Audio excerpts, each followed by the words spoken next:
What should the Gambia be, and what should the Gambian be? Okay. The Gambia is a piece of land that is within the Sahel belt. And this Sahel belt has long history. Three of the greatest civil empires were found in this belt. And this history... Namely, in case... that is the Ghana Empire, the Songhai Empire, and the Mali Empire. And this history did not just come about just like that.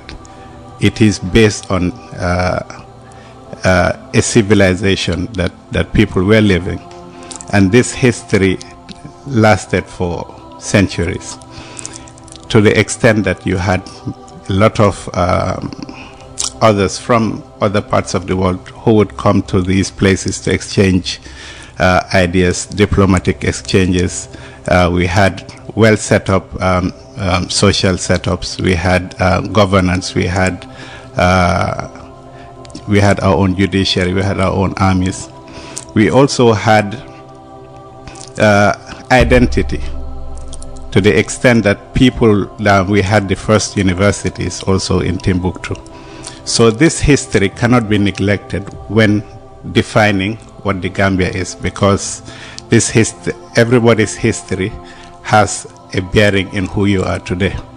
If you look at Western history, they always brag about the Enlightenment ages. And these things are what they utilize to exert dominance over others who they do not find as cultured, or whose history have not been narrated or have not been expressed like they have.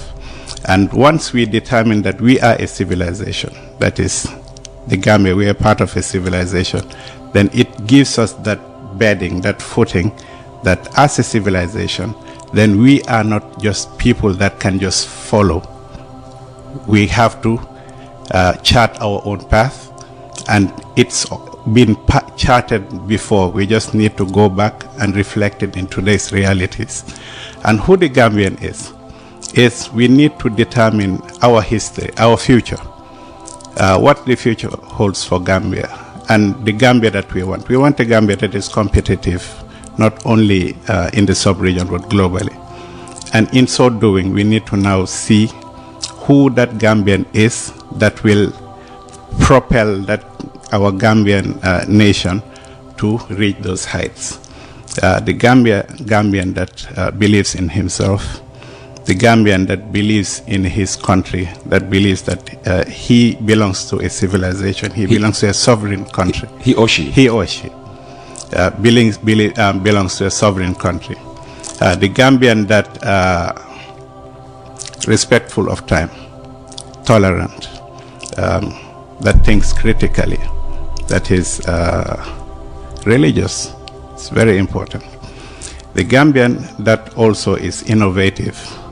The Gambian that is entrepreneurial.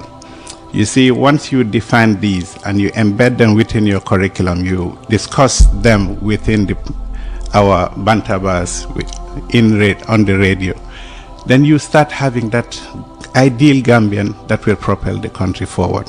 Because a landmass filled with people, it's beautiful. But it's what the people do within that landmass that defines what that country's trajectory will be. The countries that determine these things, whether it's Singapore, whether it's Japan, whether it's Turkey, whether it's any of these countries that have risen so high that our own people cannot wait to go there to improve their lives, they made sure of these things. So unless we fix this issue within our country, we will continue to become perpetrators of, or we will perpetuate that colonial setup, that trap that they've put for us, and it's not.